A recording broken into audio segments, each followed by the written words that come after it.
Greetings, folks. Day 18 of the two-legged donkey derby race to the Áras update. The race is on, the donkeys are braying, and the bags are swinging. Well, lads, before we even get into today's headlines, the million-dollar question on everyone's lips this morning is, what exactly was in that bag Paschal O'Donoghue handed to Claire Byrne on RTE? And what kind of special relationship was going on between the two of them?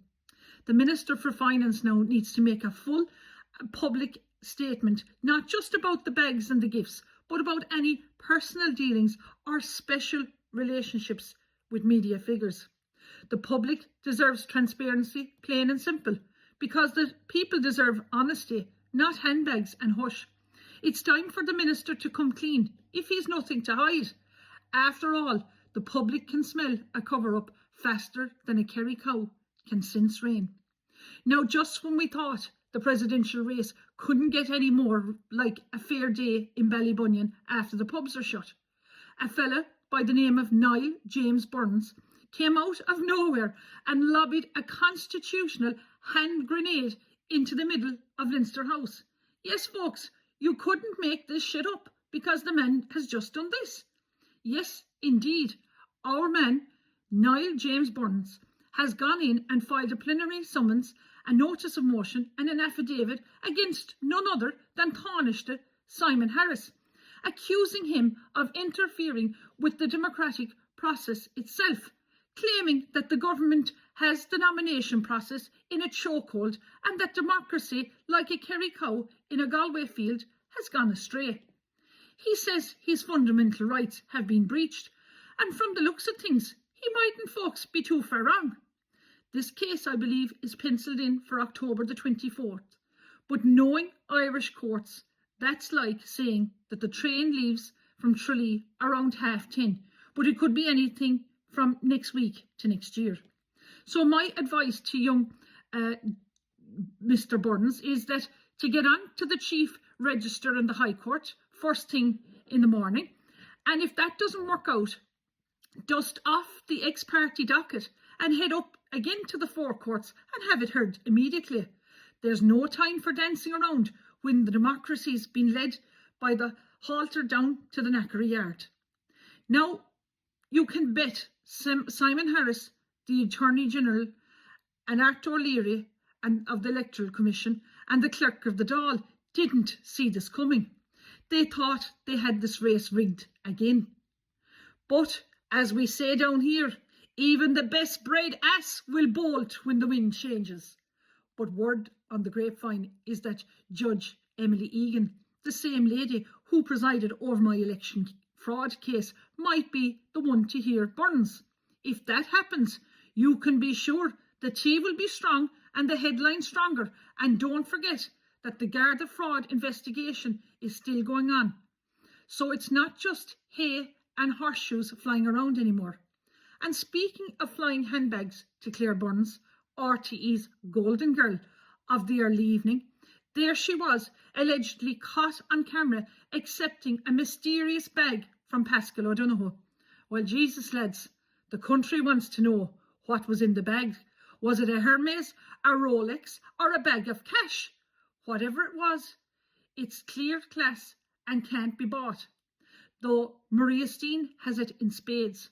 They mocked her for carrying a Hermes bag worth over 22,000, but at least she bought hers, unlike the rest of them seem to prefer gifts with government connections. And at least Maria Steen has class, grace, and a little bit of that Jackie O aura, something sorely missing in the donkey derbies we're watching unfold. Surely the only thing most of these candidates are fit to carry is the nation's patience, and even that's hanging on now by a thread. Let's talk now about Catherine Connolly, also known across Ireland, this land, as the woke white witch of the West. Turns out that this woman of the people was once representing banks and vulture funds as a barrister, repossessing Irish family homes. The same homes that lads like James Glazier from Castle Island are fighting to keep. 51 days outside Pepper Advantage, and there's Catherine Connolly thinking it's grand sure to stand up for the vulture funds. But she says you take all sorts of work and you have a duty to do it professionally. Well, Catherine, love, there's professionalism and there's profiting off the back of people's heartbreaks. Morally, how could you do this? And you claim to be an independent candidate. And while she's flying off to Syria in 2018, spending €3,700 of you, the taxpayers' money, on research and bullshit. The rest of us were here trying to research the cost of milk going up again. Not to mention breaking Oireachtas rules to let in a woman unvetted by the Gardaí who'd been jailed for firearm offences. That's not diplomacy, folks. That's just fucking daft. Meanwhile, over in the Fianna Fáil stables, chaos reigns supreme. Big Jim Cavan campaign went down faster than a pint in a Tralee snug. And now Micheál Martin's out here apologising like a fella after crashing his mother-in-law's car. TDs are fuming, senators are sulking, and half the party reckon that they've been treated like Charlie Haughey's vegetables, told what to do and served up cold. Even Sean O'Fargal has admitted that the party has turned into a side of boiled cabbage, and you'd nearly feel sorry for them if they weren't the same shower who've left this country with more boarded up houses than parish priests. Because, lads, walk around any Irish town today and you'll see it. Homes empty, heavy hearts and communities dying. The old metal spirit, neighbours helping neighbours, has been replaced by red tape, TDs on TikTok and bureaucrats who wouldn't know a spade from a spreadsheet. And speaking of TikTok, that's where this whole saga kicked off. I put up the original day 18 of the two-legged donkey derby on TikTok, where I've organically grown over 20,000 real followers, not bots, not bought, just real Irish people tuning into me because they're fed up to the teeth of this corrupt, cobbled-together Irish government and the bullshit and the lies. And then, lo and behold, the man sitting next to the lift in the TikTok headquarters in Dublin seems to have flicked a switch to limit my reach.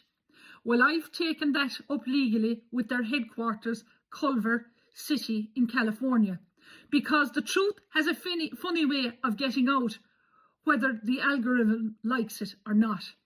And sure, while we're on the subject of the TikTok and the throttle views, let's not forget the flat-cap minister on the e-scooter, the one who can whiz from Leinster House to TikTok headquarters in Dublin faster than you can say algorithm. The talk around the town is that he's often spotted delivering mysterious bags to the side door of TikTok headquarters, where a young fella near the lift is said to meet him. No one knows what's in those bags. Could be press releases, could be taters, but if you listen to the office gossip, you'd swear it jingles when it moves. But whatever is in it, it's certainly not Hermes, and it's definitely not democracy. As we say here in Kerry, when the bags start flying, somebody's getting bought lunch or bought out. But folks, there's a glimmer of hope. Word from Captain Ciarán Kelly himself, the legend of the Loch and the man who never met a lost cause he wouldn't lead, has confirmed the launch of a brand new political force, Hibernia, the Wild Geese's party. Under the banner of the Wild Geese, the call is simple: recruit, rally and reclaim our country. Captain Ciarán Kelly is calling on patriots, truth speakers and plain old decent folk who've had enough of this woke waffle, bag scandals and donkey derbies. This isn't just a movement, it's a reclaiming of Ireland, one parish, one pub and one donkey at a time. So if you want to stand for integrity, honesty and a bit of Kerry common sense, contact Captain Ciarán Kelly today and start the process. Because one thing's for sure, we're taking our country back. And when the history books are written about the election, they'll say it started with a donkey derby and ended up with the wild geese flying home. Goramila Mahagiv.